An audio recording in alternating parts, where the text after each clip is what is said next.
I'd like you to come back with me for a moment to the 19th century, specifically to June 24th, 1833. The British Association for the Advancement of Science is holding its third meeting at the University of Cambridge. It's the first night of the meeting, and a confrontation is about to take place that will change science forever. An elderly, white-haired man stands up. The members of the association are shocked to realize that it's the poet, Samuel Taylor Coleridge, who hadn't even left his house in years until that day. They're even more shocked by what he says. "You must stop calling yourselves natural philosophers." Coleridge felt that true philosophers like himself pondered the cosmos from their armchairs. They were not mucking around in the fossil pits or conducting messy experiments with electrical piles like the members of the British Association. The crowd grew angry and began to complain loudly. A young Cambridge scholar named William Whewell stood up and quieted the audience. He politely agreed that an appropriate name for the members of the association did not exist. If philosophers is taken to be too wide and lofty a term, he said, then, by analogy with artist, we may form scientist. This was the first time the word scientist was uttered in public, only 179 years ago. I first found out about this confrontation when I was in graduate school, and it kind of blew me away. I mean, how could the word scientist not have existed until 1833? What were scientists called before? What had changed to make a new name necessary precisely at that moment? Prior to this meeting, those who studied the natural world were talented amateurs. Think of the country clergyman or squire collecting his beetles or fossils, like Charles Darwin, for example. Or the hired help of a nobleman, like Joseph Priestley, who was the literary companion to the Marquis of Lansdowne when he discovered oxygen. After this, they were scientists, professionals with a particular scientific method, goals, societies, and funding. Much of this revolution can be traced to four men who met at Cambridge University in 1812. Charles Babbage, John Herschel, Richard Jones, and William Whewell. These were brilliant, driven men who accomplished amazing things. Charles Babbage, I think known to most TEDsters, invented the first mechanical calculator and the first prototype of a modern computer. John Herschel mapped the stars of the southern hemisphere and, in his spare time, co-invented photography. I'm sure we could all be that productive without Facebook or Twitter to take up our time. Richard Jones became an important economist who later influenced Karl Marx. And Whewell not only coined the term scientist, as well as the words anode, cathode, and ion, but spearheaded international big science with his global research on the tides. In the Cambridge winter of 1812 and 1813, the four met for what they called philosophical breakfasts. They talked about science and the need for a new scientific revolution. They felt science had stagnated since the days of the scientific revolution that had happened in the 17th century.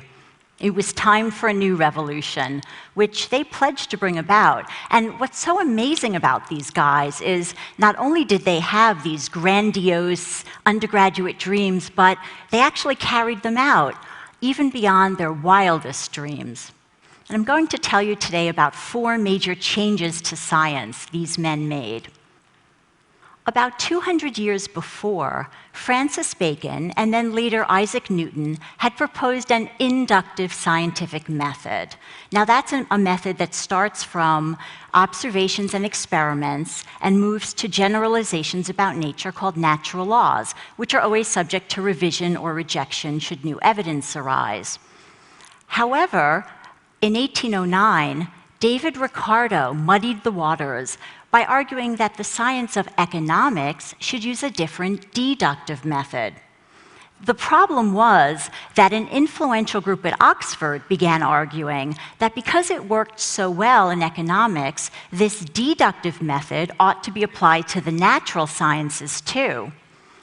The members of the Philosophical Breakfast Club disagreed. They wrote books and articles promoting inductive method in all the sciences that were widely read by natural philosophers, university students, and members of the public.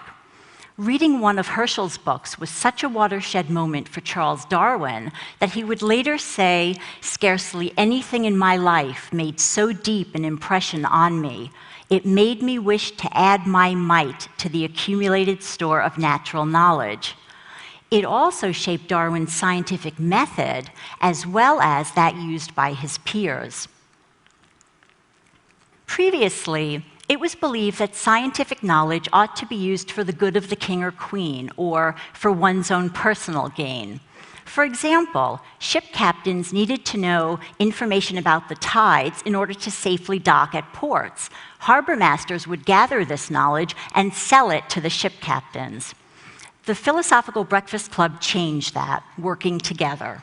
Whewell's worldwide study of the tides resulted in public tide tables and tidal maps that freely provided the harbor master's knowledge to all ship captains. Herschel helped by making tidal observations off the coast of South Africa, and as he complained to Whewell, he was knocked off the docks during a violent high tide for his trouble. The four men really helped each other in every way.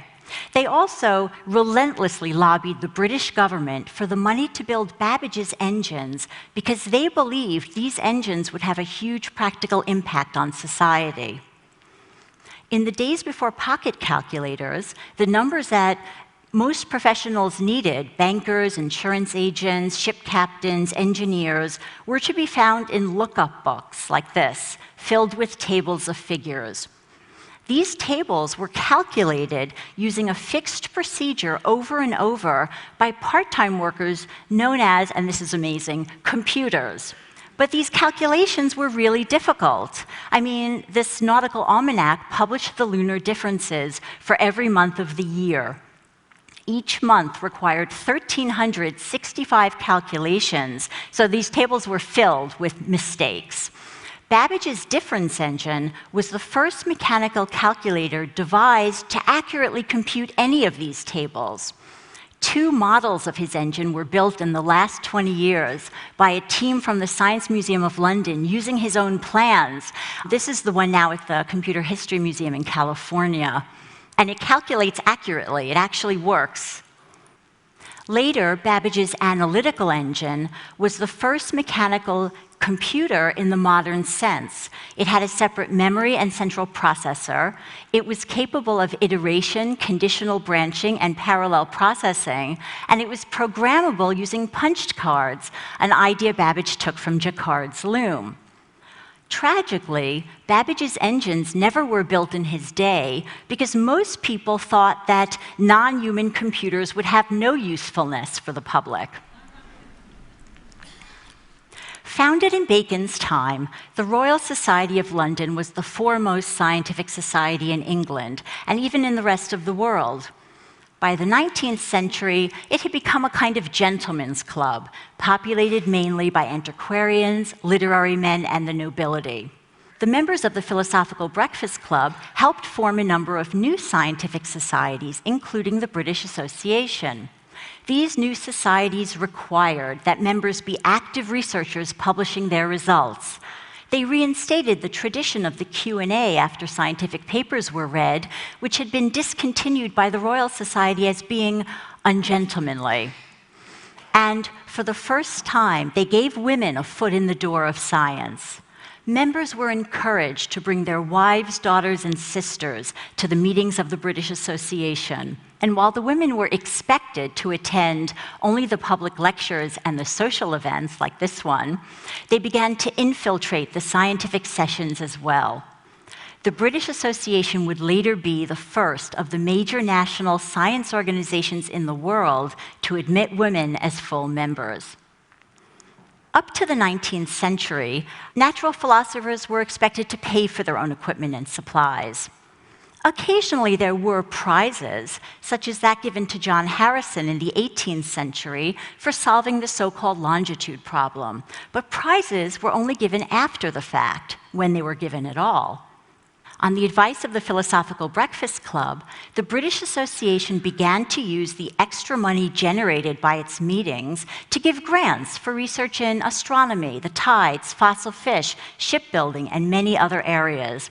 These grants not only allowed less wealthy men to conduct research, but they also encouraged thinking outside the box, rather than just trying to solve one preset question.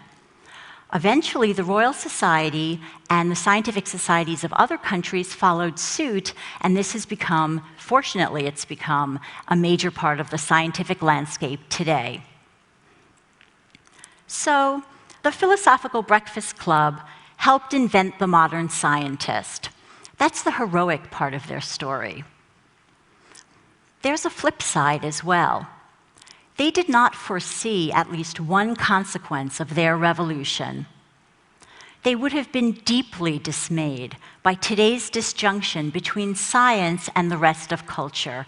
It's shocking to realize that only 28% of American adults have even a very basic level of science literacy.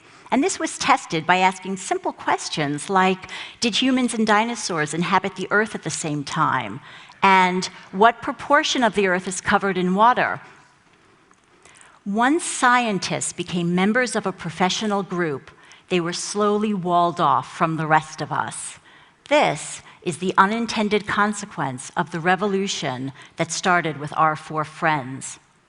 Charles Darwin said, "I sometimes think that general and popular treatises are almost as important for the progress of science as original work. In fact, Origin of Species was written for a general and popular audience and was widely read when it first appeared." Darwin knew what we seem to have forgotten, that science is not only for scientists. Thank you.